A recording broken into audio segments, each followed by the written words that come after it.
గత వైసీపీ ప్రభుత్వంలో ఆ పార్టీ నేతలు దుర్మార్గాలు దురాఘాతాలపై బాధితులు ఒక్కొక్కరు వరుసగా బయటకు వస్తున్నారు. వైసీపీ నేతల అరాచకాలతో తమకు జరిగిన అన్యాయంపై విచారణ జరిపించి తగిన చర్యలు తీసుకోవాలని ముఖ్యమంత్రి చంద్రబాబు నాయుడుకు విన్నవించుకుంటున్నారు. టీడీపీ కేంద్ర కార్యాలయంలో ప్రజల నుంచి వినతులు స్వీకరించారు ముఖ్యమంత్రి.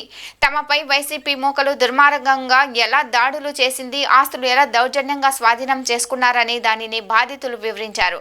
తమకు న్యాయం జరిగేలా చూడాలని కోరగా అన్యాయాలు అక్రమాలపై విచారణకు హామీ ఇచ్చారు. అలాగే దివ్యాంగులు వృద్ధుల నుంచి అర్జీలు తీసుకొని తక్షణ సాయం పలువురికి ముఖ్యమంత్రి ఆర్థిక సాయం అందించారు.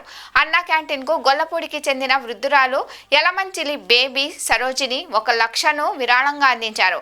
ఎప్పటి నుంచో పొదుపు చేస్తూ వచ్చిన సొమ్మును అన్నా క్యాంటీన్కు విరాళంగా ఇచ్చానని అన్నారు. ఈ సందర్భంగా సరోజినిని సీఎం అభినందించారు.